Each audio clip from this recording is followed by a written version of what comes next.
Bueno, el día de hoy vamos a un paseo sobre algunas situaciones de fertilidad. Algunas van a ser solamente un comentario, las otras sí, porque permite el trabajo de laboratorio, ¿no?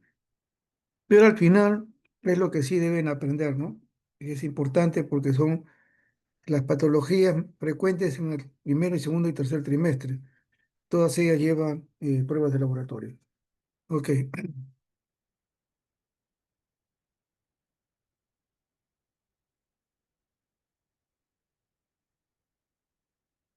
siempre es bueno tener presentes las cosas donde se está trabajando.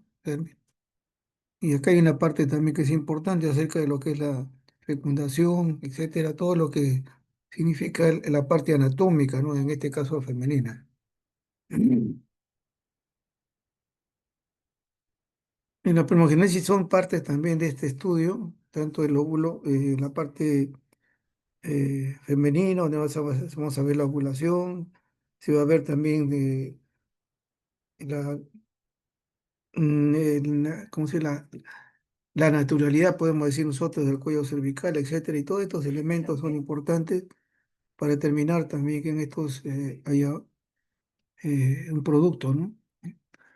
Y el pornografía es una de las cosas importantes y vemos nosotros que hay, no voy a estar relatando, ¿no?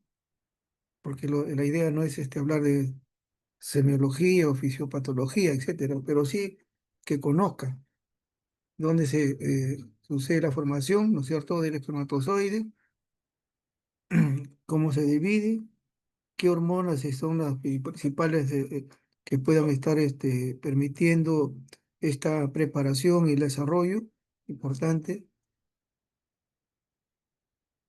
Y en el caso de la mujer, quizás es el tema más complicado, ¿no? Cuando hablamos de fertilidad o infertilidad, por acá se tiene que ver tanto en lo que significa la parte ovulatoria, en la pélvica y la cervical. Y no es como el varón que generalmente espermato el trasmas es el elemento más importante, ¿no? De lo que es en el diagnóstico de la infertilidad. Y que eso definitivamente son, sí, cosas que deben ustedes tener presentes. En el ovulatorio, ustedes menciona, ahí se menciona la reserva folicular, la reserva ovárica y la ovulación. La pélvica, definitivamente la más, más anatómica. Y también la cervical cuando hay obstáculos de la mucosa, ¿no? Cervical con respecto a la introducción del espermatozoide. Y vemos nosotros, solamente como le digo, no son cosas que hay que mencionarlas porque es importante. Y vemos nosotros que hay un factor ovulatorio, ¿cierto? Hay una reserva folicular que vemos nosotros que como empiezan 6 millones. Luego una reserva ovárica, no sé, que vemos ahí nosotros, y la reserva folicular también restante, ¿no? Que es importante tenerlo presente. En este factor ovulatorio hay defectos centrales, hay defectos periféricos y metabólicos. Por esa razón que una mujer hacer todo un estudio acá es definitivamente no menos de 6 meses, ¿no? De trabajo incesante de ver cuál es la patología que los rodea. Y en este caso también la ovulación estamos viendo nosotros, donde generalmente se hace la temperatura, que es una de las cosas que es importante que se maneja en ellos y luego se observa el resto del moco cervical, ¿no?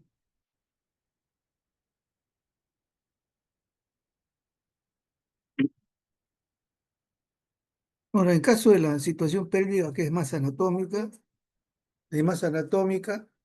lo que tenemos que hacer es, definitivamente, es si hay un cuadro inflamatorio, infeccioso, y vemos nosotros todas las patologías que pueden ocasionar también, no toda la patología, pero al menos la más frecuente que puede ocasionar alguna alteración también en este caso. Y hay dificultades estructurales, como ya les mencionaba, como también una endometriosis, que es focos también en distintas ubicaciones que también alteran este proceso de infertilidad. Y ese factor pélvico, mencionar que hay que ver los antecedentes, lógicamente, hay que hacer una exploración, una parte anatómica, se hace una ecografía, etcétera, que todos son situaciones que no manejamos nosotros, ¿no? El factor cervical sí, en este caso hay más pruebas que nosotros realizamos en laboratorio.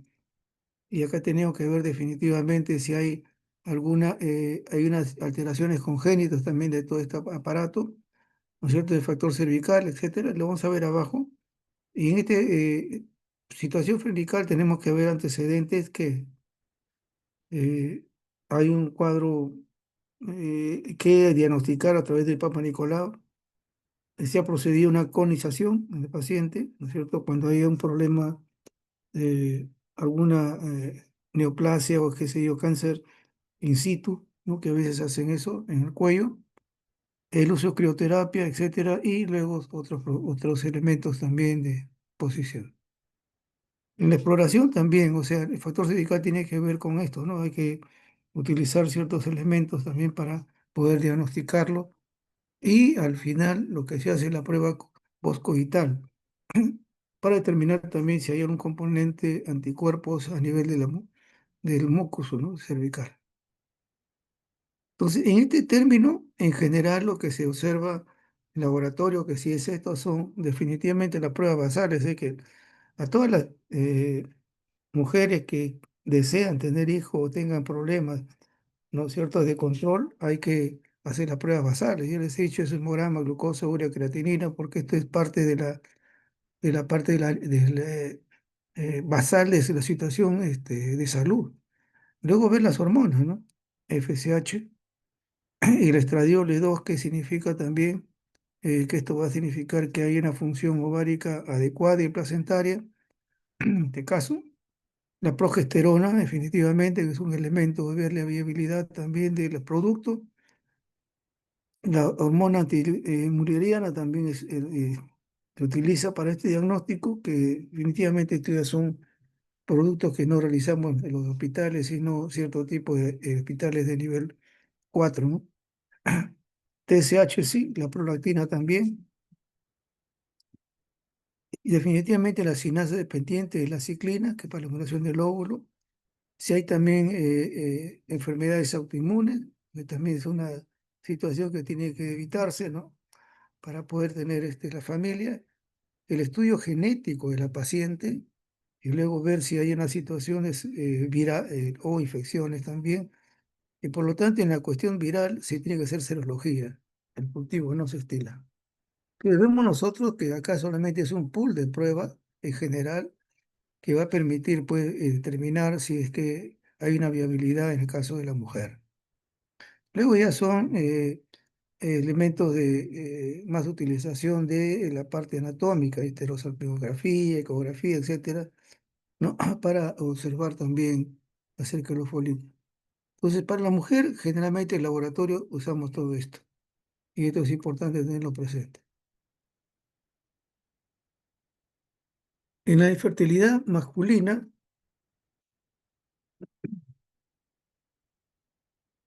tenemos nosotros que hay alteraciones testiculares y esto definitivamente también cuando uno hace urología, nosotros nos hace examinar también a cada varón, etcétera, y ahí se puede observar también que hay alguna situación a veces irregular. Hemos visto nosotros criptoquidia en muchos momentos, hipospadia, etcétera, infecciones sistémicas que pueden localizarse también y poder repercutir también en los órganos sexuales.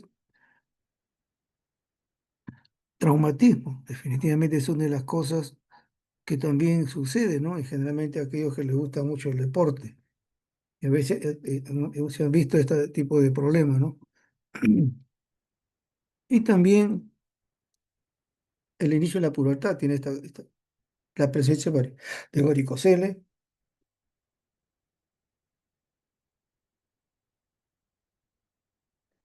como parte de todas esas alteraciones de tipo testicular.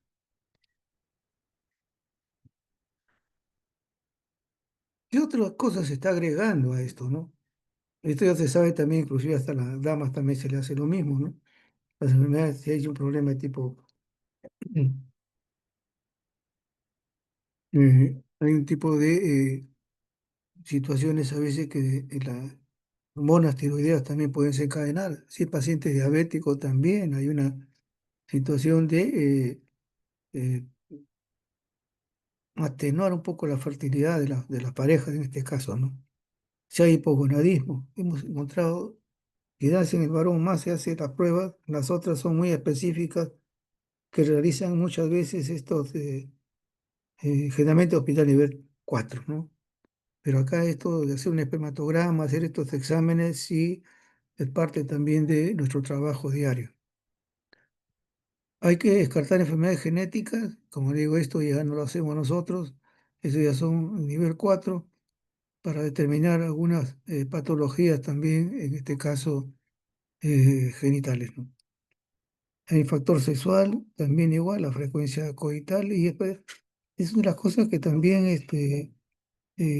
por referencia del médico, ¿no es cierto? En este caso, porque esto tiene que hacerlo la pareja, ¿no? Cuando hacen un estudio de fertilidad, el ginecólogo habla de las parejas, no habla solamente de uno. Y hay una frecuencia también por el tipo de trabajo, por el sinnúmero de enfermedades, etcétera, que no hay una frecuencia a veces de relaciones. Y también el problema de las elecciones, ¿no? Que también hay una situación que parece a veces decir, ¿no? ¿Por qué sucede? Sucede a veces porque hay una carga, ¿no? Tipo emocional ahí. Eyaculación, en este caso precoz, o también ese, vigilar eso también de lo que es ¿no? El orgasmo, que es importante también dentro de las relaciones sexuales. El estilo de vida también ahora se conoce que puede afectar, y eso se sabe, ¿no? El alcohol, por ejemplo, es uno de ellos, ¿no? Y hay unas enfermedades que también, las drogas y tabaco. Realmente el alcohol es mayor, las drogas posterior y el tabaco, que también como estilo de vida también provoca un cuadro eh, potencialmente de infertilidad. O sea, no es solamente una, ¿no? Son agregados múltiples que se tienen que utilizar, pero en el caso del varón es muy, muy, muy específico. Estas son las pruebas que hemos mencionado, que tienen que hacer para los dos, ¿no? Poscoitales, y observar en ellos qué es que hay en el moco, ¿no? Hay anticuerpos, etcétera. Y también si hay alguna situación de la intensidad en la penetración del espermatozoide.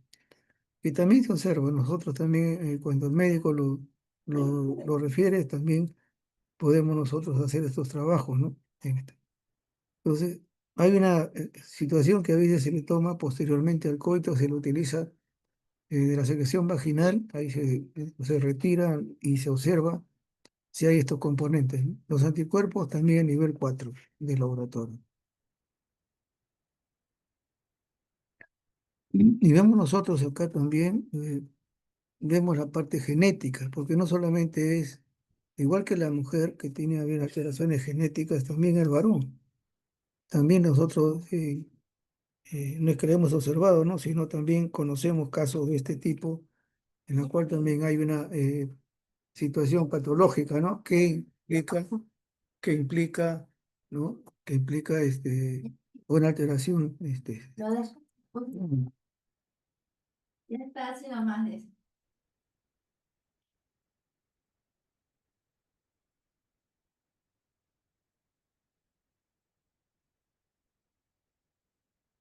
Y acá generalmente lo que más se utiliza en los términos de el manejo, en este caso de infertilidad, ¿no? Que es el espermatograma. Vemos ahí un volumen, como decir, valores eh, establecidos, ¿no? Se puede decir ya en términos generales. El número también total de espermatozoides que debe haber, la concentración de espermatozoides, la motilidad, que es una de las cosas importantísimas también que debe tener.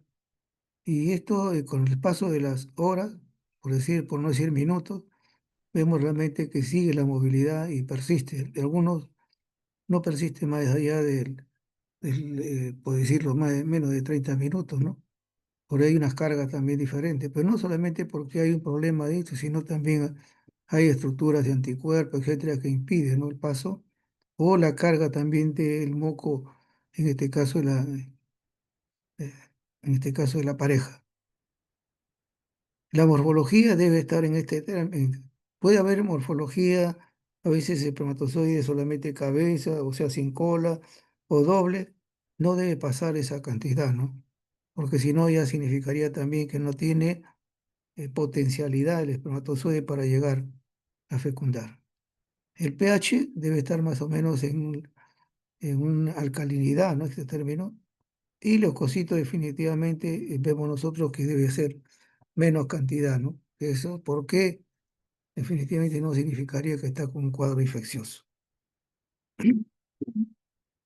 Esto ya es una calificación que lo hace a nivel del clínico, lo hacemos nosotros, y definitivamente es importante, ¿no? Hay que ver, básicamente acá, hay posibilidad de los anticuerpos, inclusive hasta la inmovilización, y hemos visto nosotros también citotóxicos, ¿no? Que son elementos citotóxicos.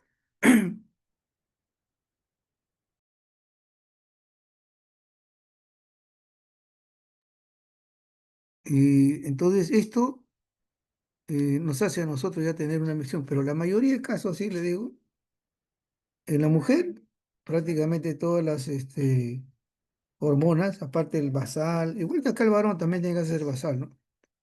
Pero en caso de la mujer se hace el basal y todas las pruebas que significan hormonales, pruebas genéticas, pruebas anatómicas, y acá ver cómo investigar la situación del moco también cervical. En caso del varón, el 90%, aparte del hemograma y todas las pruebas basales, es el espermatograma. Eso es lo que generalmente se lleva casi el 90% del diagnóstico. Las otras ya vienen a ser, ¿no es cierto? Igual que en el moco cervical, hay anticuerpos, hay productos citotóxicos, hay movilizadores que por el cual no progresa, ¿no? O la viabilidad del espermatozoide en este caso que no dura. Y vemos nosotros, o sea, acá vemos nosotros que realmente es menos de lo que se utiliza para las damas, ¿no? Las pruebas basales se van a usar siempre. Genética sí, porque ha habido casos en los cuales ha habido pacientes que tienen productos que son definitivamente no normales, y cuando uno se junta los dos, ambos tenían familiares que también tenían patologías de ese tipo, entonces en ambos muy difícil que puedan tener hijos sanos, pero eso tiene que decir estudio genético, perfil lipídico, tiroides, y esto definitivamente es porque antes había una situación que se manejaba, ¿no? Era tuberculosis en el epidídimo. Actualmente no lo hay, pero sí hay que descartar que no hay un cuadro infeccioso, ¿no? Que también pueda permitir. Luego también la LH, testosterona, y lo que se estila para ver la viabilidad también de esta cita de espermagénesis se hace por último en la biopsia.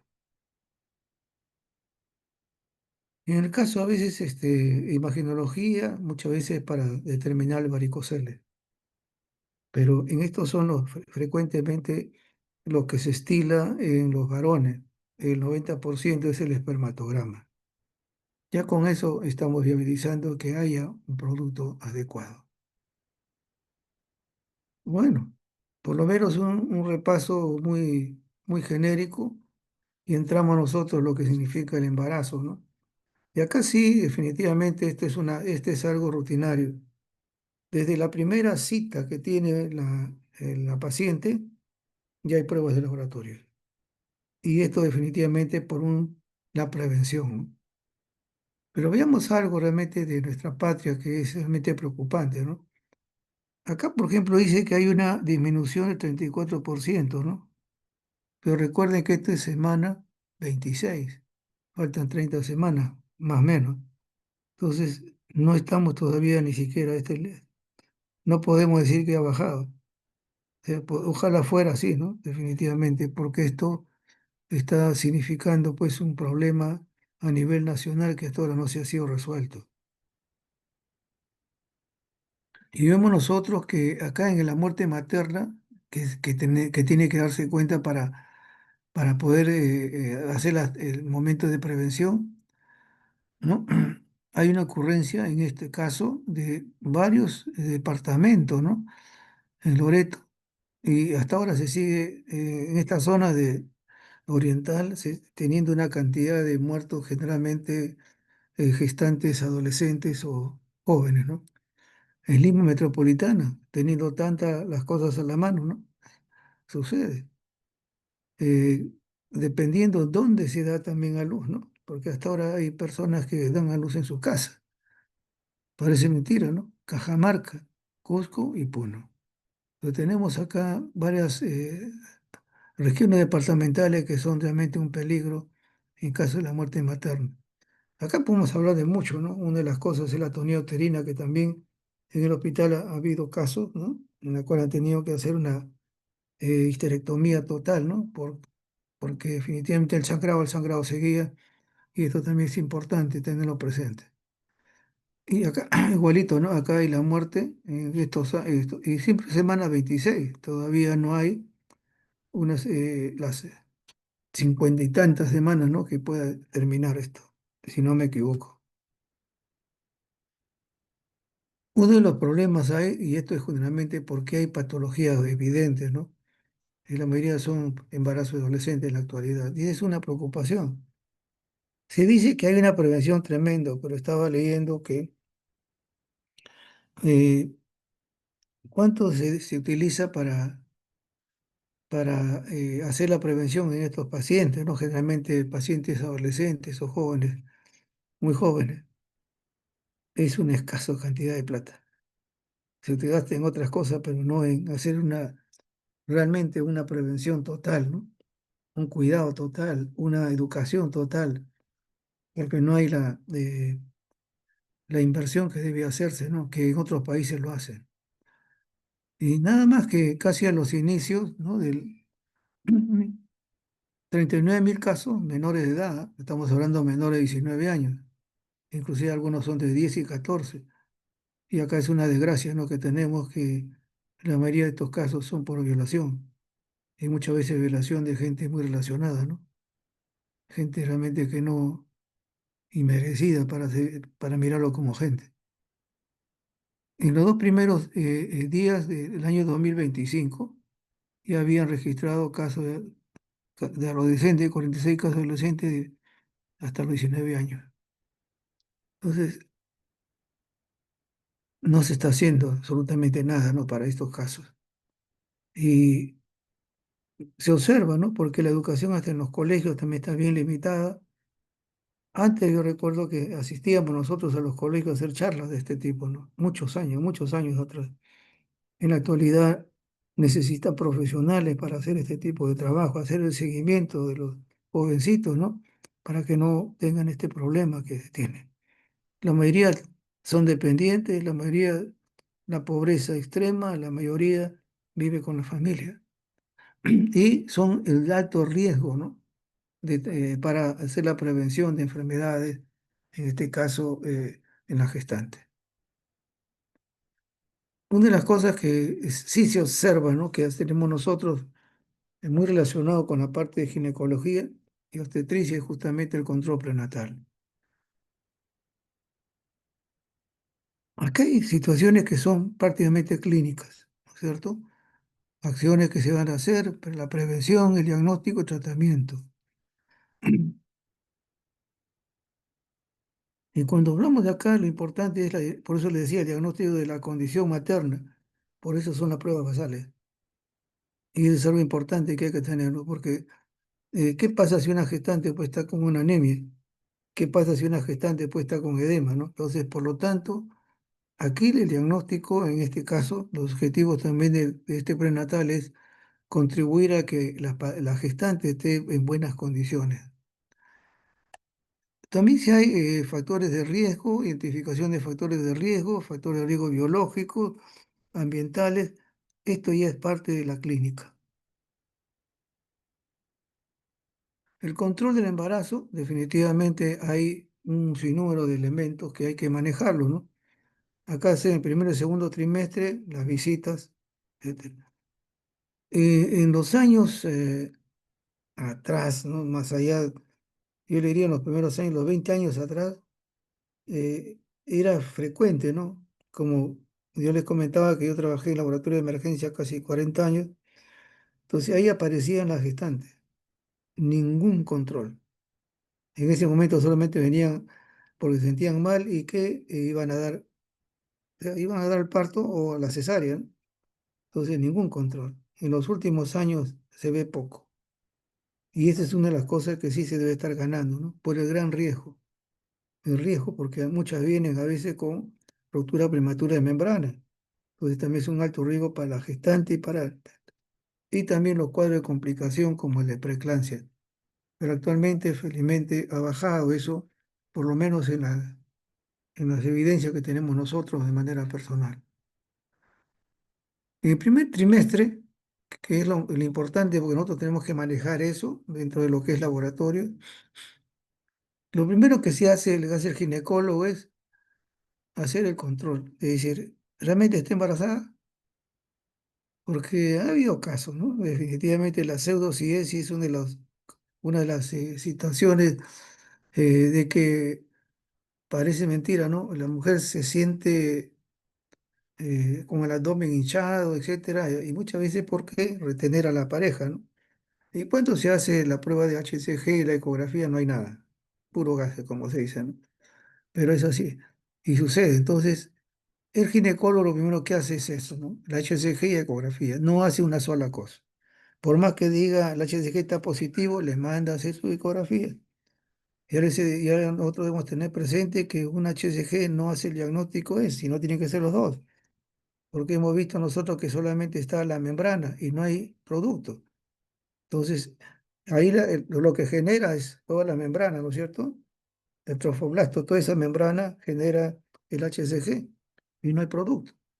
Entonces, por eso el ginecólogo hace las dos cosas. Ambos tienen que hacerse para determinar ambas cosas, el embarazo. Y luego viene todo lo que significa los antecedentes que debe tener. Eso ya es clínica. Los factores de riesgo sí nos interesa la obesidad. ¿Por qué? Porque sí nos piden a nosotros perfil lipídico. Entonces, para determinar, inclusive ahí, hasta la obesidad tiene que ver con la glucosa, ¿no es cierto?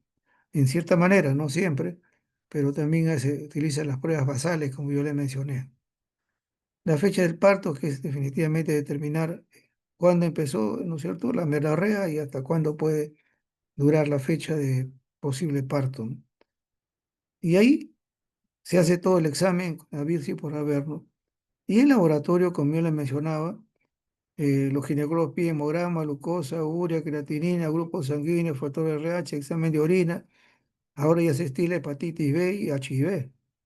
En algunos lugares también se le pide toxoplasma o malaria u otros elementos. Pero esto es lo que es, aparte del HCG, por si acaso. No es solo, estoy viendo nada más la parte, porque lo primero que se pide es HCG. Entonces, todo esto hace un pool y ver las condiciones basales de la paciente. Esto es lo que tiene que utilizarse en el primer trimestre. Normal, natural. Ahora, solamente una revisión bastante ligera, porque de verdad es hablar no solamente de estas hormonas. Cuando estaba revisando, de verdad que son ¿cuánto era? Como 45 clases de hormonas o receptores que hay que tenerlo presente para realizar, pero si no, vamos a llegar pues el próximo año. Pero lo más frecuente es esto. Ahora, ¿para qué? Y eso siempre subrayo lo que ustedes deben de tenerlo presente, ¿no? En caso de la gonadotrofina coriónica, secretada por el cincin tromblasto, mantiene función el cuerpo lúteo, sí, porque el cuerpo lúteo va a dar lugar luego a la progesterona y los estrógenos. Entonces es importante. ¿Qué es lo que nos indica? Es un indicador temprano del embarazo. Es un marcador de la enfermedad trofoblástica. Positivo al quinto día de retraso menstrual y con valores, y algunos mencionan, ¿no? Mayor de 25, acá le estamos colocando 50.000 unidades internacionales, pero eso es lo que se destila. Valores mayores de 25 ya es positivo, pues yo le mencionaba, ¿no? Mayores valores. Ahora, si los valores son de 5 a 25, se considera borderline. Y esto puede significar, es un aborto temprano, ¿cierto? O un embarazo ectópico. Sí, y todavía sin necesidad de mirar la parte ecográfica. Las unidades beta que comenzamos a tener positividad con las líneas que hemos visto nosotros con ELISA y tiene 5.000 unidades internacionales, el ginecólogo no lo considera positivo. Por eso que estamos hablando 25 de lado, ¿no es cierto? Ya de 25.000 unidades ya lo considera positivo. Es su razón ginecológica, etc. Entonces, esto es importante tenerlo presente, sí. Y acá tenemos nosotros los rangos también de lo que significa la utilización del HCG para control. La progesterona es otra de las hormonas importantes, ¿no? Es el que mantiene el embarazo. Aumenta también el cuerpo lúteo y la placenta. Y definitivamente necesita el colesterol para ser producido. Pero hay una cosa que ahí me olvidé de colocar, ¿no? Es considerado antiabortivo, porque, ¿cómo se dice, no? Detiene la contracción uterina, entonces es un antiabortivo. Es decir, por eso que habla de mantener el embarazo, ¿no es cierto?, hasta el final. Y ahí vemos nosotros que hay necesidad del colesterol y ustedes tienen ahí los valores, ¿no? Generalmente vean los valores del trimestre, que es lo importante tener presente. Entonces, progesterona es la mantener el embarazo, no aborto. Aumenta, en este caso, a través del cuerpo lúteo y la placenta.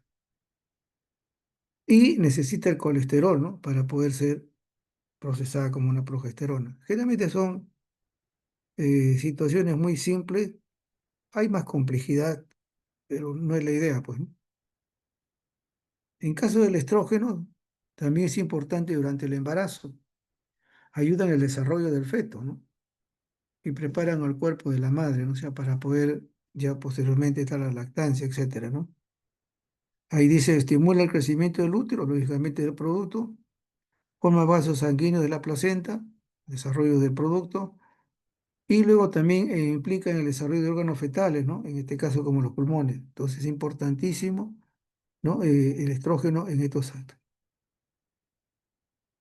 Que vamos a repetirlo luego, ¿no? Pero lo más importante para la viabilidad del feto, en este caso madre fetal, es el estriol. Si ustedes ven ahí, hay esos valores que son importantes tenerlos, ¿no? Pero si los valores del estrógeno, en este caso del estriol, es menor de 5, significa muerte fetal. Entonces, los valores que son mucho más elevados de eso es importante para decir el progreso del desarrollo del embarazo está ok. Este no dos. El lactógeno placentario también es otro de los. Se le acusa de ser el responsable de la diabetes gestacional, ¿no? Es sus razones, ¿no? Pero yo pienso que no solamente esto, sino que hay una alteración de tipo ahí fisioestructural genética de la paciente. Regula el metabolismo materno, sí es cierto. Es un antagonista de la insulina, también es cierto.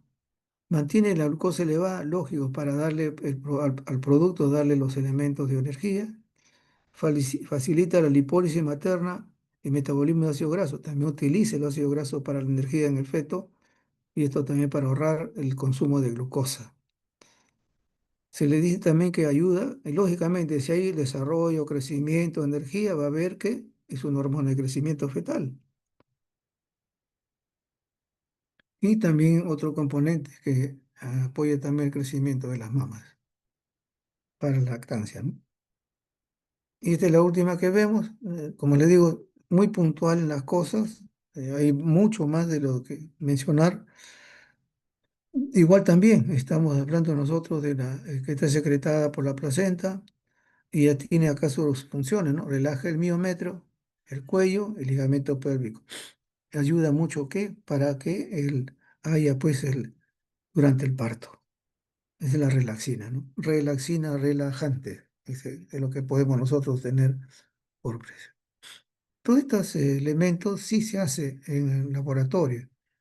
O sea, se hace con atrofina, progesterona también, porque si estamos, también no tiene elementos normales, etcétera, también vamos a detectarlo por el ELISA actualmente. Estrógeno también se hace la prueba, estradiol también se hace, lactógeno placentario también se hace como prueba de apoyo a la viabilidad, en este caso, el desarrollo fetal. Y nuevamente la relaxina. Si hay mucho más hormonas, que vamos a verlo solamente de una una manera así muy somera. Y ahí ven. Ahora, a veces uno piensa de que estos elementos u órganos solamente están funcionando, ¿no? El útero, las mamas, sangre, etcétera, ¿no? Pero se ve que un embarazo es evidentemente función múltiple, ¿no? Y es así, función múltiple orgánica. Y ahí vemos nosotros que la hipófisis también hay algunas condiciones, etcétera. Es y aparte de la fisiología, ¿no? Pero estoy mencionándole ahí, ahí secretan ACTH, TSH, prolactina, etcétera. Tenemos la corteza también suprarrenal, ¿no es cierto? Aumenta la aldosterona. Tenemos la situación de tiroides, también igual aumenta en este caso también las hormonas. Las paratiroides también aumenta y también hay aumento. Y acá viene lo interesante, ¿no? Estos son los que a veces dice, hay osteoporosis en la madre, ¿no? Esta es la razón, porque está quitando, ¿no? Para el producto. Esto nuevamente hay otro, ¿no? Factor liberador de la corticotropina, factor liberador de la tirotropina, etcétera. O sea, elementos que todos abarcan en el embarazo. Pero lo importante, lo que hemos visto nosotros, el estrógeno, la progesterona, la somatotrófica, etcétera, los HCG, eso sí definitivamente son paz. Todo esto eh, tendríamos que estar muy perennemente, ¿no? Mirando, pero esta es la parte de fisiología de estos elementos hormonales para conocer. Si se dan cuenta, en un embarazo hay todo esto, todos los elementos. O sea, no puede decir que solamente hay un elemento uterino, heteromamas, es total. Ahora, esto sí, dentro de todo lo que le he mencionado, aparte de las pruebas, como le decía, de las mujeres, generalmente las pruebas tanto anatómicas, tanto del moco, en este caso, del moco cervical, etcétera.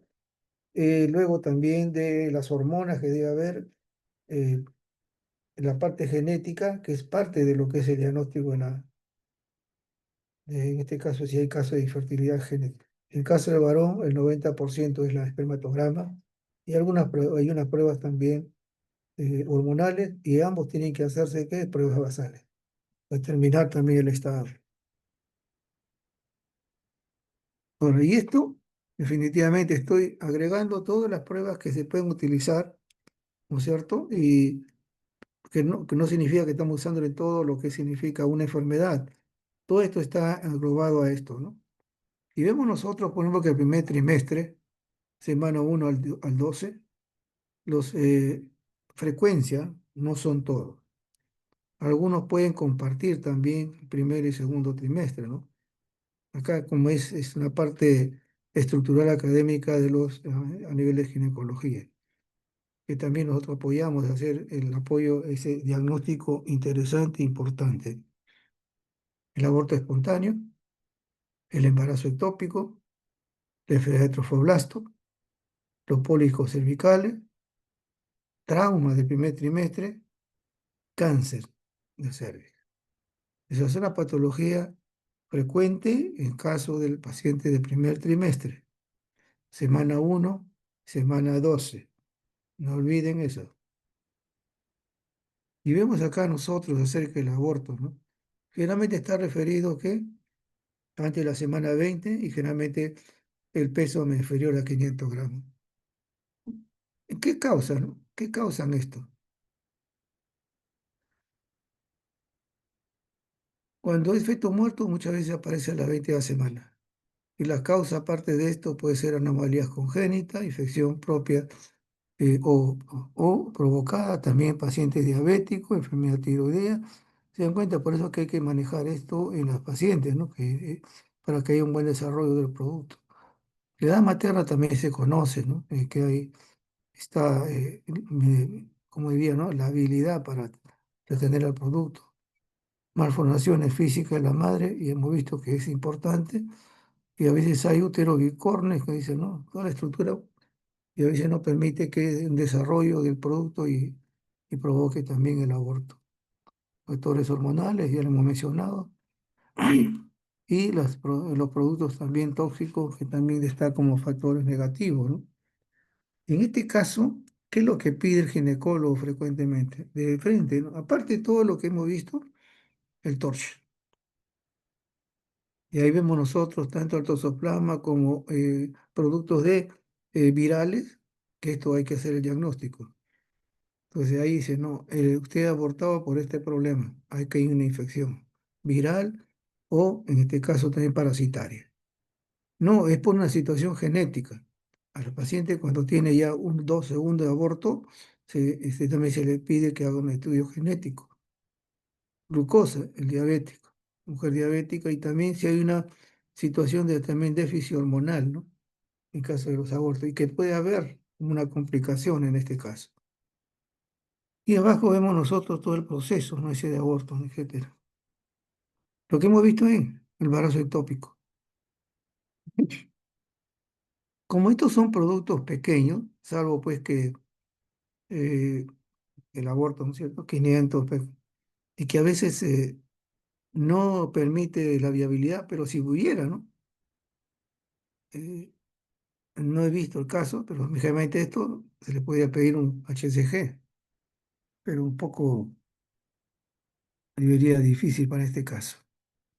En el embarazo ectópico, definitivamente, siempre se le pide el HCG. La progesterona, el hemograma, con cuadro también leucocitario, y los elementos también de reacción inflamatoria, imagenología. ¿Qué nos da el diagnóstico? Mayormente es la imagenología, pero no descarta que el médico le pida el HCG. Y si hay una situación ahí crítica, como hemorragia, se le pide también otros elementos, ¿no es cierto? Porque puede eso reventarse también ahí, dependiendo del lugar, va a provocar un sangrado, una hemorragia que te puede comprometer la vida de la paciente. Entonces acá se le hace otras pruebas, ¿no es cierto? También ver eso. Un ectópico así, solamente circunscrito, HCG hizo ecografía, determinan eso. Pero si esto hay una complicación, hay que hacer su hemograma, ¿no es cierto? Hay que ver si no hay otra patología agregada, ¿no? ¿Por qué ha pasado esto? ¿Por qué se ha obstruido? Y ahí vemos un sinnúmero de elementos, ¿no? Tienen ahí ya que esto significa que hay que averiguar a través de los antecedentes, ¿no? Endometriosis, que ha tenido algún defecto de la trompa, salpingitis, también igual, madre dañosa, el embarazo ectópico previo también se repite. Hay antecedentes de riesgo, tabaquismo, también el DIU, ¿no es cierto? En este caso, ha habido casos inclusive hasta en el mismo útero, ¿no? Con DIU y todo está ahí el producto. La enfermedad inflamatoria pélvica también puede provocar esto. Cirugía, definitivamente. También se observa en la reproducción asistida y es otras causas también de tipo quirúrgico, ¿no? Pues.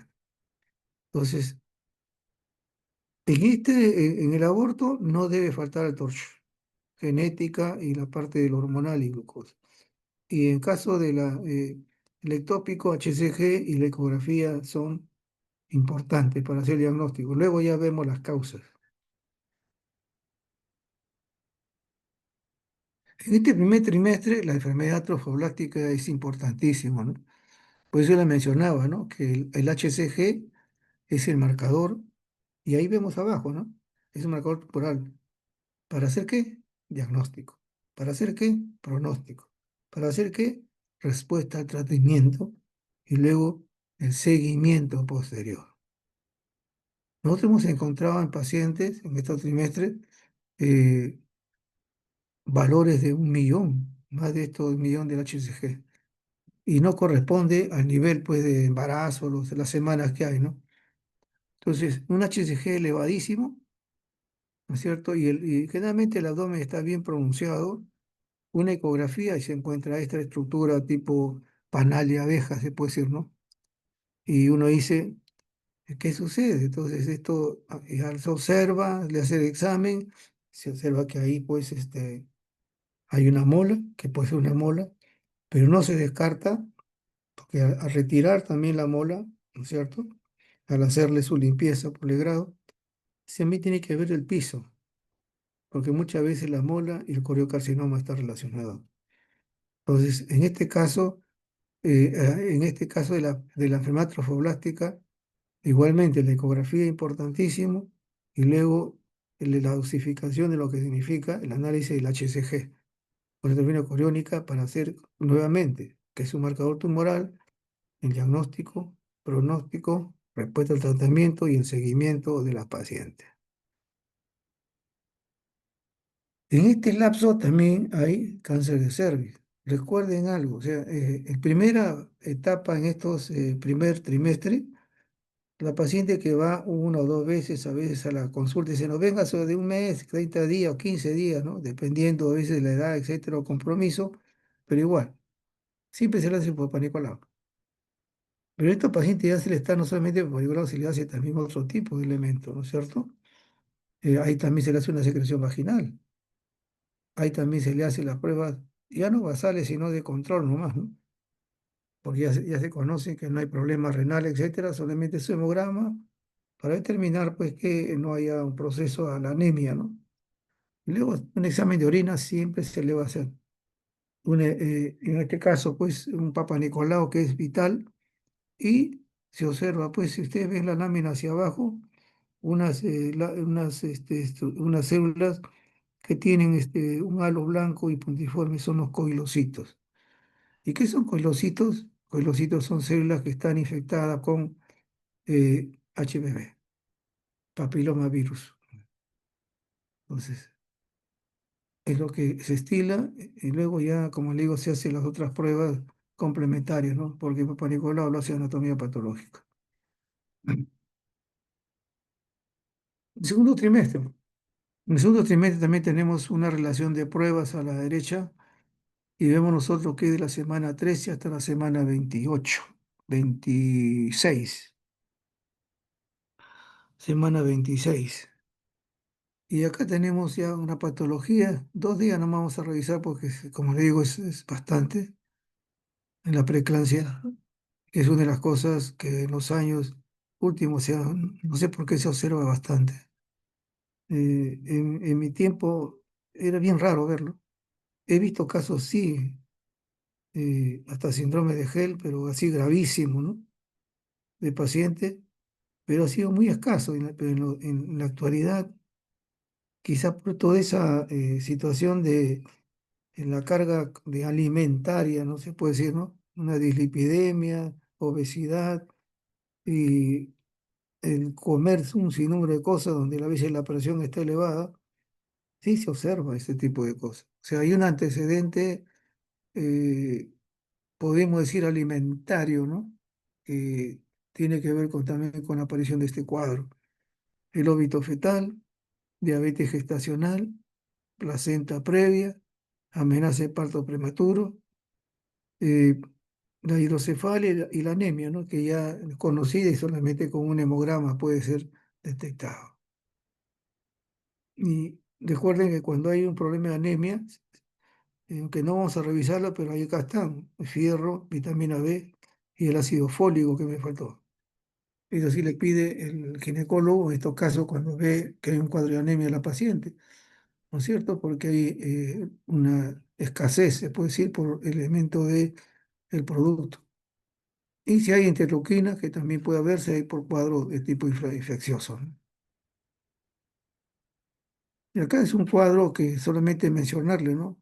Hay problema hepático, de coagulación, sangrado, hay hipertensión, hay un problema renal y después aparece el edema, etcétera. Y definitivamente la presión arterial, que es importante tenerla presente, ¿no? Y acá hay compromiso de algunos órganos, desde la preeclampsia, generalmente dos antecedentes, ¿no? La obesidad y la presión arterial y la proteinuria. En estos pacientes, como acá estoy mencionando, se hace pruebas basales, prueba de coagulación, porque esto va a implicar que no acelere el síndrome de Gell, pruebas hepáticas, porque hay alteraciones hepáticas también con los elementos de síntesis, proteinuria, por eso vemos acá. Es una de las particularidades del diagnóstico de esta paciente. Ya les he dicho proteinuria 24 horas. Ya después, el médico, ¿qué es lo que hace, no? Al comienzo, ¿qué es lo que hace? El examen de orina encontramos proteína. Y en los siguientes controles, como llegando acá, le hacen proteinuria en orina simple, utilizando un reactivo que se llama sulfosalicílico. Entonces, si persiste esto, definitivamente la paciente ya es controlada, ¿no? Etcétera. y se puede pedir hasta una orina de 24 horas, pero en este caso son orinas simples con a base de sulfosalicílico, va a ver solamente la precipitación proteica en las orinas simples. Con eso hace el cuadro de la proteinuria, no necesariamente para hacer síndrome nefrótico o nefrítico, solamente para diagnosticarlo. Entonces, ¿qué se observa en estos pacientes? Hipertensión, obesidad, proteinuria. Y este es algo, un control que se tiene que hacer constantemente. Lógicamente hay que determinar que no hay un compromiso renal, que hemos visto acá, ácido úrico, el hemograma. La particularidad del hemograma es encontrar la hemoconcentración. Y hemos visto nosotros que la hemoglobina con el hematocrito no se relacionan. Hay una concentración por parte del líquido. Entonces, eso es lo que también se tiene que ver acá, ¿no? En la preeclampsia. Nuevamente, los riesgos son, si es síndrome metabólico, la obesidad, la hipertensión y la proteinuria, que se le hace a todas las pacientes que van a consultorio, ya a todas las pacientes. Cada consulta se le hace. Y luego se hace pues la determinación que no hay una patología de este tipo. Porque ya en una patología de este tipo, realmente si esto llega a consumarse, recuerden que viene problema de coagulación, problema hepático evidente, una transaminasa con lesiones hepáticas, renales, etcétera. Ya la situación viene a una, ya la parte neurológica, ¿no? Con las conclusiones. Y la otra es la diabetes gestacional. Generalmente, en antes lo hemos visto, la somatotropina coriónica, etcétera. ¿No es cierto? ¿Qué es lo interesante de todo esto, no? Provoca la resistencia a la insulina. ¿Y por qué razón permite el aumento de la glucosa? En este caso, pues una hormona, esta la somatotropina. ¿Por qué? Para darle elemento energético al producto, ¿no? En este caso al feto.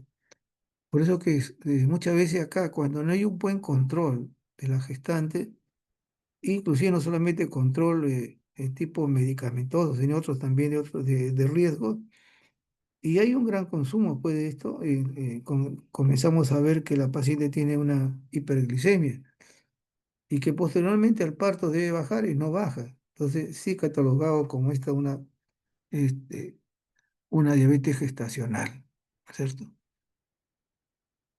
Pero es como le digo, sujeto a esta hormona, la somatotropina coriónica que hemos visto, esta que esta estimula el aumento, ¿no? Y resistencia a la insulina para dar energía, no es por gusto, ¿no? Por eso también esta es una hormona de desarrollo. ¿Cuáles son los riesgos cuando hay una diabetes gestacional a nivel fetal? La macrosomía. Eh, Casos sí hemos visto muchos casos de este tipo. Hay hiperglicemia, hiperuricemia dice basal y también polidranio puede haber en este caso, ¿no? Pero no macrosomía. Malformaciones, sí. Comunicación interventricular, también. Entonces, vemos ahí las patologías de Fallot, etcétera. Y en el caso de de la madre, es un riesgo que ella debute con una preeclampsia. Una diabetes gestacional es un peligro, una hiperglicemia a nivel gestante es un peligro por el riesgo de una preeclampsia, o sea, ayuda como si fuera un factor más de riesgo.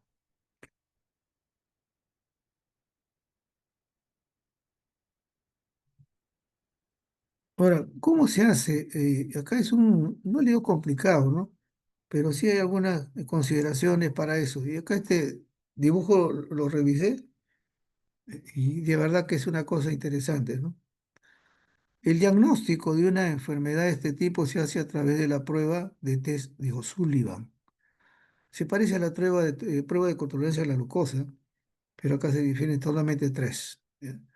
Pero se llama por eso así test de O'Sullivan, en la paciente. Debe, si para confirmar, o sea, para determinar que sea esto positivo, debe tener en la prueba valores mayor a 140 de glucosa, ¿no? Miligramos de glucosa. Entonces, con eso, en pacientes, en este caso gestantes, a través del test de O'Sullivan que tiene eso, está considerando que sea una diabetes gestacional. Ahora, queremos confirmar, se le hace sobrecarga, como si fuera ya curva de tolerancia a la glucosa, ¿no? Basal, etcétera, y acá, como se dan cuenta, no baja a 140, es 145. Entonces se confirma de que definitivamente es una diabetes gestacional. Ya lo hemos visto en antes, ¿no es cierto? Ahora, vemos una cosa interesante, ¿no? Se practica en todas entre las 24 y 28 semanas de gestación. Si hay factores de riesgo, en este caso hemos visto ahí los factores de riesgo, ¿no es cierto?, de presión, antecedentes familiares, situaciones, antecedentes tóxicos, etcétera, todos esos factores de riesgo, diabetes, gestación, de diabetes, no digo, problemas de obesidad, problemas de dislipidemia, etcétera. Entonces, si se observa esto, dice de un comienzo con factores de riesgo, se hace el primer trimestre.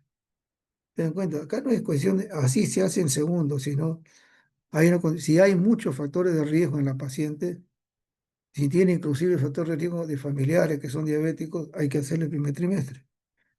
Mm. Si hay factores de riesgo, en este caso todos los factores de riesgo que podemos imaginar, tanto personales como familiares, y el test de Sullivan es normal a las 24 semanas, se debe repetir a las 33 a 36 semanas. Pero no es tan fácil decir, ¿no? Si encontramos nosotros test Sullivan inmediato, sí, pero si encontramos nosotros que es normal, a pesar de que hay antecedentes familiares, pacientes diabéticos, hay riesgos también de productos tóxicos, etcétera, pues se tiene que volver a repetir. Y esta es una forma de considerar, pues, que esto. Entonces, en la diabetes gestacional, nuevamente, el test de O'Sullivan, mayor de 140, da el diagnóstico. Si queremos hacer la confirmación, hacemos como la prueba de tolerancia a la glucosa normal. Y si queremos nosotros ver que hay factores de riesgo, se debe hacer el primer trimestre. Y si con factores de riesgo y la test de O'Sullivan normal, hay que repetir la prueba. Eso es lo más importante. Y nuevamente, ¿no? Este es un ¿no es cierto? Un bloqueador antiinsulínico, ¿no es cierto? Es lo que vamos, resistencia a la insulina. Que al terminar el embarazo debe cambiar eso, ¿no? Pero muchas veces continúa. Entonces ya cataloga una diabetes gestacional.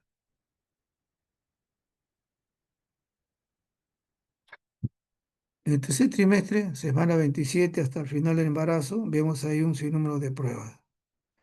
Ahora, ¿por qué? Porque parece mentira, no es para diagnosticar el embarazo, sino para que se diga, ¿no?, que el embarazo continúa. O sea, hay un feto vivo. Y ahí tenemos nosotros patología como la placenta previa, desprendimiento de placenta, la ruptura de placenta, el RPM, la incompatibilidad madre-niño,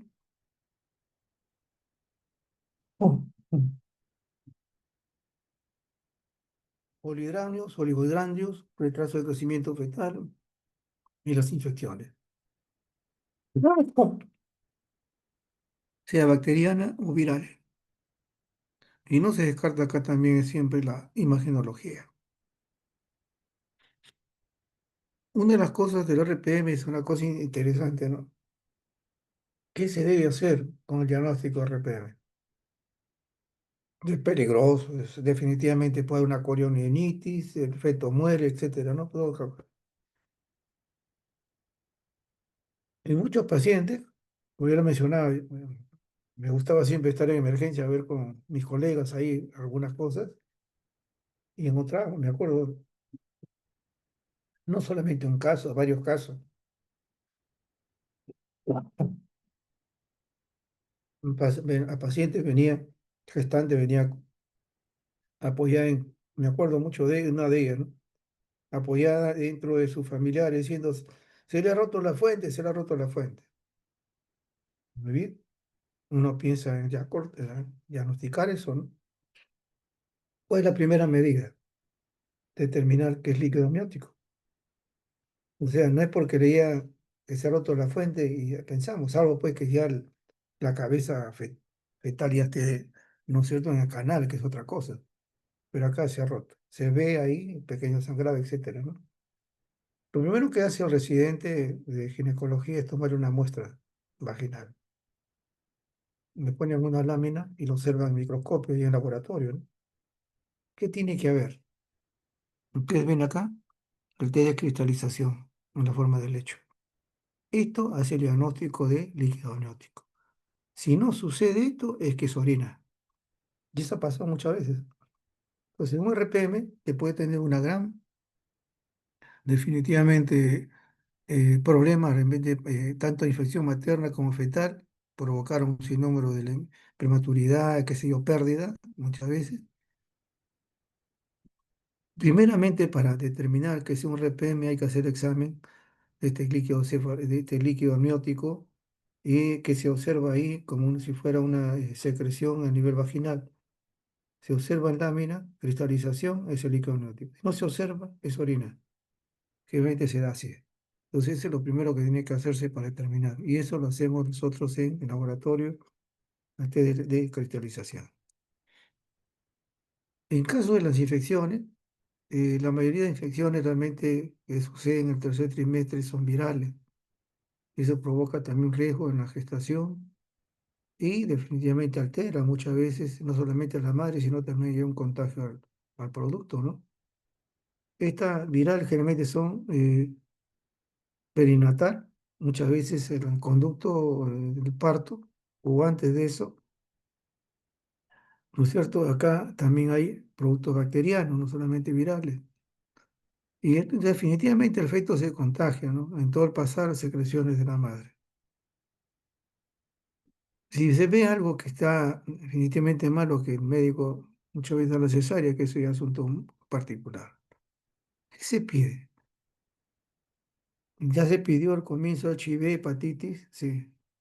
Acá también puede pedirse nuevamente de acuerdo a los antecedentes de los pacientes, de dónde viene también. HIV, citomegalovirus, parvovirus, HTLV, hepatitis B y C, que ya se hizo también al comienzo, rubiola, en este caso también papiloma, dengue, chikungunya. Porque todos estos cuadros pueden ser significados de, eh, sobre todo los más frecuentes, ¿no? El otro está localizado más en cuello. Esto acá puede hacer un perjuicio para el producto, en este caso. Sucede, sí, por eso que se pide esto, ¿no? Cuando la paciente tiene alguna sintomatología que no se evidencia, etcétera, un foco febril, etcétera, y hay que hacerle todas las pruebas que sean necesarias.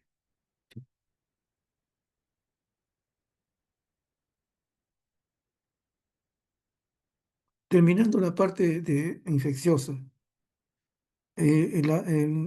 uno de los grandes evidencias, ¿no? De infecciones en recién nacidos, sepsis inclusive, es el estreptococcus beta, ¿no? Y esto definitivamente, igual que la viral, se tiene que hacer el diagnóstico, ¿no?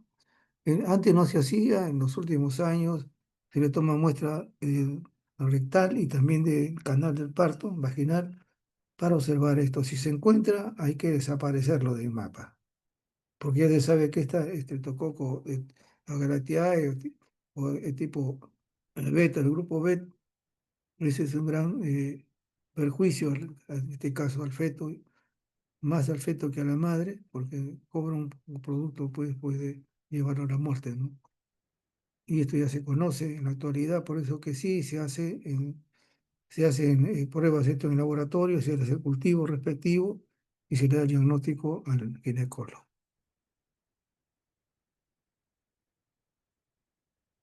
Otra de las pruebas, definitivamente, que se hacen en estos niños que están ya productos para nacer, es ver sobre la incompatibilidad.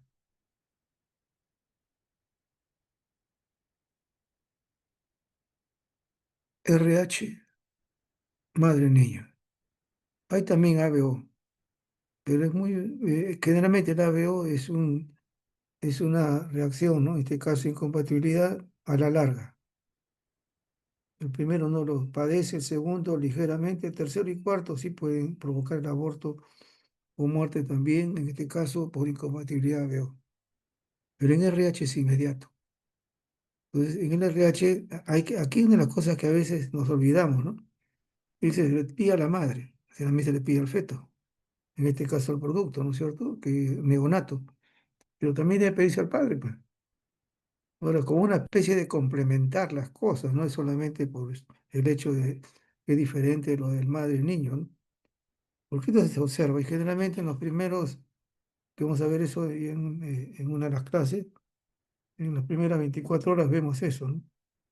Hay una hiperurinemia, el paciente, etcétera, que puede desencadenar también esto, ¿no? Y definitivamente una destrucción hemolítica, por eso importantísimo, y determinar que no sea por un producto también infeccioso, pero sin compatibilidad ya lo sabemos.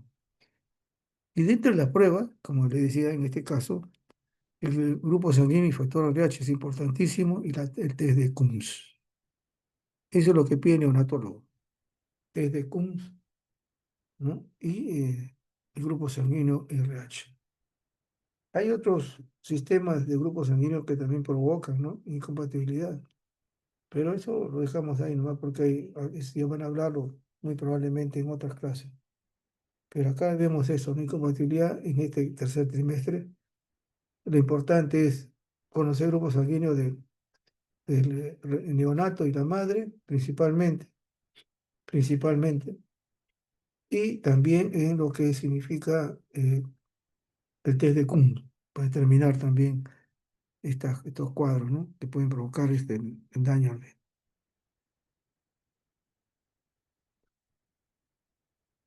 El desprendimiento prematuro de placenta, acá definitivamente no, la imagenología es lo que va a permitir, hay sangrado, y acá generalmente si es que va a procederse a una cirugía, ¿no es cierto? Cesárea, etcétera. Algunos dicen parto vaginal, no lo sé, ya depende del ginecólogo. Sí entraría a la sala con pruebas quirúrgicas. Y hay que pedir siempre sangre, ¿no? Porque puede esto ocasionar también hemorragia muy intensa a la madre, en este caso. ¿Ok? Ok. Entonces, estos primeros, segundo y tercer trimestres son importantes si solamente tocaba alguna de las patologías que sí deben de conocer, porque esto sí es una proliferación de análisis de laboratorio que hay que determinar. Ahora, también para el niño, ¿no? El niño también, en este caso, el producto de bienestar fetal, le mencioné antes, no se le estrió. Esto va a significar también importantísimo, y vemos nosotros abajo, ¿no? Que hemos repetido en antes, menores de 25 miligramos por 24 horas, ¿no? En este caso, que puede ser urinario, ahora se está haciendo también en suero, pero urinario va a significar muerte fetal. Entonces, para dar bienestar fetal, el estriol es importante. Luego tenemos el pH, también el cuero cabelludo fetal, que también se realiza. Y vemos nosotros ahí, ¿no? Normal, en límite. ¿Qué sucede cuando es menor? O sea, en este caso, ¿no? Estamos hablando de una hipoxia. Entonces ahí determina el médico hacerle la cesárea y retirarlo al feto. Y la otra prueba que también se estila es la fosfetoproteína. También va a provocar esto, la viabilidad, ¿no? Y también dice el desarrollo normal del feto. Pero valores que son superiores a lo normal, en este caso valores referenciales, está hablando de efectos del tubo neural. Entonces, el líquido amniótico, ¿no es cierto? Entonces, también esto permite determinar el bienestar fetal. Las otras pruebas ginecológicas, mecánicas, etcétera, es otra cosa. Estamos hablando solamente de laboratorio. Y por último, vemos nosotros el líquido amniótico. Y acá hay una cosa interesante, ¿no? Bueno, aparte que protege, etcétera, que eso ya es algo bastante fisiológico, vemos nosotros los volúmenes. Y acá podemos terminar también algunas patologías, pero es la idea solamente mirar qué nos es útil el estudio del líquido cefalorraco, en este caso amniótico. Las indicaciones, hay una anomalía, hay que hacer el estudio. Hay inmunización, muchas veces se puede hacer antes de, ¿no es cierto? Y esto también es importantísimo, ¿no? Para cuidar al producto. Hay contaminación, definitivamente también igual hay que hacer el estudio. Y recuerden, esto también se hace cuando hay una ruptura prematura de membrana u otra cosa, ¿no? Que puede también significar una infección muy grave en estos casos.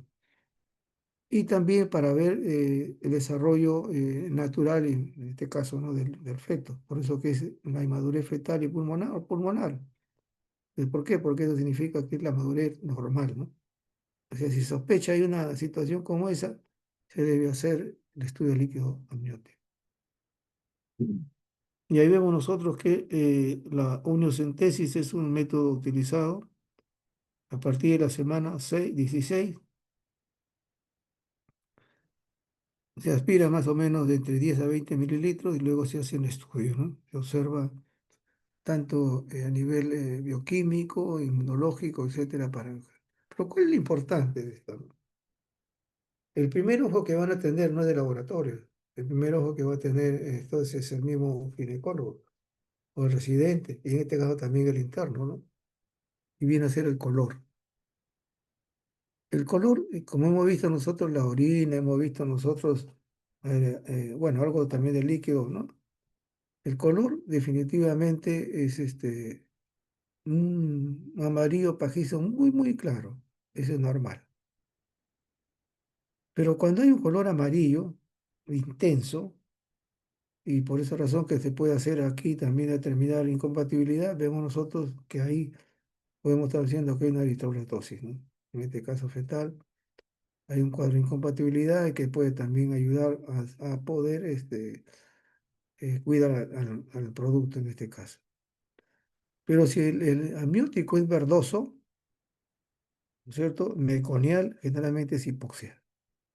Y acá el médico tiene que tomar decisiones ya quirúrgicas. Pero si el líquido amniótico es de entre el rojo al marrón oscuro, significa muerte fetal. Entonces el color es importantísimo para determinar en el primer inicio las cosas, ¿no? Y acá en este momento ya si es meconial, el ginecólogo tiene que tomar decisiones. ¿Qué se hace con líquido amniótico? Prueba genética. Hay un sinnúmero de pruebas, ¿no? Que se así, aparte del cultivo. Un pH aproximado de 7,4. Acá mencionó también el efecto proteína, ¿no es cierto? Va a ser el efecto del tubo neural. Creatinina y ácido úrico, una evaluación de la maduración fetal, que esto es importante. La urea también va a mencionar también que hay una función renal normal, una glucosa, ¿no? La glucosa, podemos decir nosotros que aquí eh, determinamos nosotros pues que haya un cuadro, ¿no? De hiperglicemia a veces se utilizan, pues el paciente que puede entender ese tipo de cosas, también menos. Más o menos el valor es este. La milasa aumenta después de las 36 semanas, también nos habla de madurez, importante. Fosfatasa alcalina, 8 unidades por mililitro, aumenta en la gestación, aumenta en una barbaridad, se puede decir, en la preeclampsia. Hablando de líquido amniótico nada más, ¿no? No estamos hablando de las otras partes, de otros elementos hepáticos, de coagulación, ¿no? Sino el líquido amniótico. La bilirrubina, que también los valores son bastante pequeños, por eso que el color ahí es bastante clarito, ¿no? Sino que está más aumentado de esto, estamos hablando pues de que hay una eritrocitosis fetal, o en todo caso, ¿no? Si es normal, estamos hablando de una madurez hepática. La interleuquina, los valores generalmente de la interleuquina 6, pero está hablando pues si aumenta esa cantidad de una infección urinaria. Inmunoglobulina también se menciona de que no hay un valor referencial, pero que a veces no se detecta. Pero sí es detectable en líquido amniótico, está hablando de una infección intrauterina. La deshidrogenasa láctica, también valores mayores de esto, está hablando de muerte fetal, imagínense. No solamente el estriol, ¿no? Sino también esto nos ayuda también a hacer el diagnóstico. Y aparte del líquido, ¿no es cierto?, amniótico oscuro, está hablando de muerte fetal. Entonces, sí hemos visto que la deshidrogenasa láctica siempre es un elemento que nos indica que hay una destrucción, una lesión, etcétera, o necrosis, ¿no? En este caso, muerte. El CK, también el CK generalmente dice que no se hace mucha referencia, ¿no es cierto? Porque también los valores son muy pobres, no hay un valor referencial evidente, pero cuando hay hallazgo de cantidades bastante elevadas, está hablándose pues que haya una alteración tanto de anencefalia, teratoma, o sea, ¿no? Una alteración ya de desarrollo, ¿no? En este caso del feto. Entonces, ¿qué es lo importante de esto, el líquido amniótico? Esto de acá. El color va a ser diagnóstico inmediato, ¿ok? Y acá hay dos cosas más, ¿no? Alfa-fetoproteína, la deshidrogenasa láctica, que son importantes tenerlo presente también en el desarrollo y en las lesiones que pueden haber en estos pacientes. ¿Ok? Ok. El consejo es, vean, mediten los trimestres y el líquido amniótico. Con eso creo que ya está cumplido lo que ustedes van a conocer acerca de lo que es todo el desarrollo importante, ¿no? Y la precaución y prevención también de estos pacientes. Los trimestres son importantes. El líquido amniótico, sobre todo la primera área, del color y algunos elementos de desarrollo que pueden decirnos que hay una lesión, también eso es importante tenerlo presente. Ok, ok. Ahí nos quedamos, caballeros ilustres, señoritas ilustres.